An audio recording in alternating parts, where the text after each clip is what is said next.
संभाजी महाराज पुन्हा जन्माला येणं अशक्य आहे, पण दुर्दैवाने औरंगजेब आणि तानाजी पंत हे जन्माला येत असतात, कशी याही काळात आले. आणि जशी आपण शिवप्रेरणा घेऊन शिवसेनेची स्थापना केली आणि एका निष्ठेची परंपरा आपण जवळपास 49 वर्ष म्हणजे दुसरी तिसरी पिढी कायम घेऊन त्याच मार्गाने पुढे चाललो आहोत. तसेच अनाजी पंतांकडनं प्रेरणा घेऊन एक अनाजी सेना सुद्धा आलेली आहे. अनाजी सेना, तिचं नाव आजपासून अनाजी सेना. कारण स्वराज्याशी द्रोह करणं, भगव्याशी द्रोह करणं हे अनाजी पंतच करतात.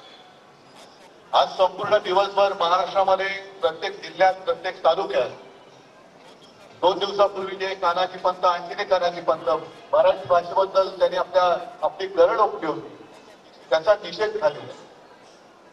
आणि त्याला म्हणते की हे बघा, हे जे मावळे आहेत हातामध्ये भगवा घेतलेले, हे जिवंत आहे.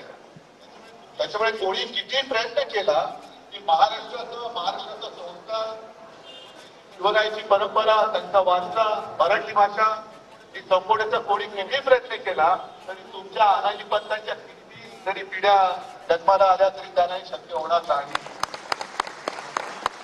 आज मी जास्त काही भाषण करणार नाही, कारण तुमच्या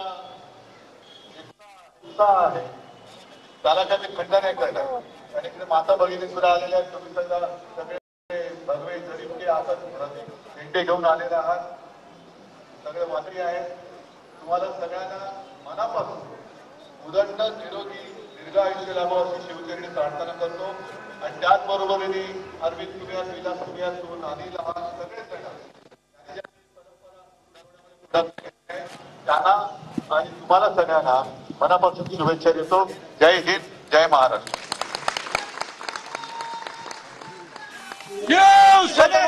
शिवाजी महाराज तर शिवराय संचलन कार्यक्रमाला उद्धव ठाकरे यांनी हजेरी लावलेली आहे. स्थानीय लोकाधिकार समिती महासंघाकडून या कार्यक्रमाचं आयोजन करण्यात आलं आहे.